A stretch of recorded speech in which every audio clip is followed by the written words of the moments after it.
Good morning, everyone. I'm April Jane Galicia, taking Bachelor of Secondary Education, major in Computer Education. So for today's video, I have to create a Java program that manage credit accounts for multiple users using NetBeans IDE. Without further ado, let's begin.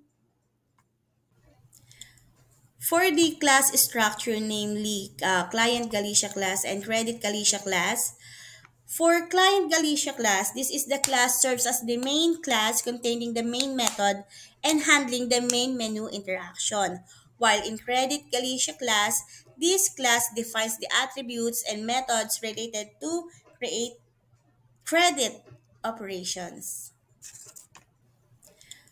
For the class structure, namely Client Galicia class and Credit Galicia class, for Client Galicia class, this is the class serves as the main class containing the main method and handling the.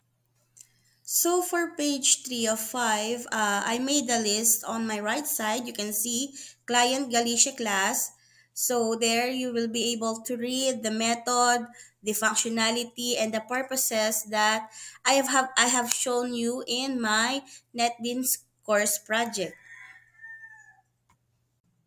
And in page 4 of 5, you can see the list of function, methods, and purposes of Credit Galicia class. Validating compliance with program specification.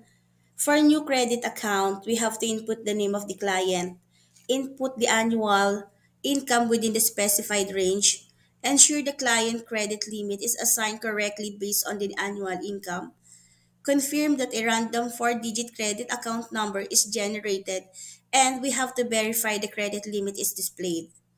Other than that, we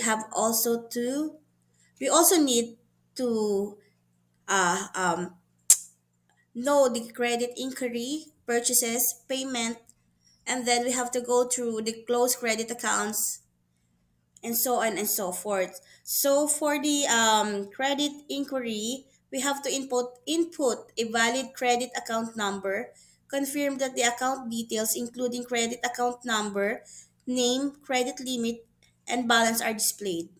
For the purchases, we have to input a valid credit account number, enter a purchase amount within the allowed range. Then we have to check that the credit balance, interest, and allowable purchase amount are updated correctly.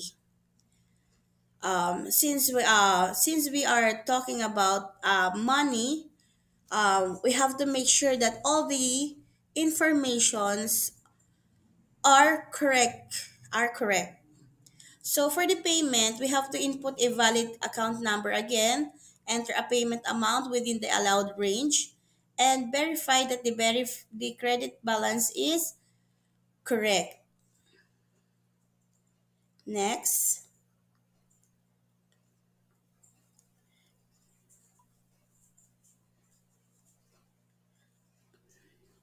So for the closed credit account, we have to input a valid credit account number, confirm closure, and check that the account is closed if the user confirms. Ensure the user is prompted to pay the outstanding balance before closing. And then exit. We have to terminate the program. So in NetBeans IDE, we can also input validations like we can attempt to input invalid data at each stage and ensure the program handle these cases gracefully, asking for the reentry of the data for us to check if our Java program or the Java program in the NetBeans IDE is working properly.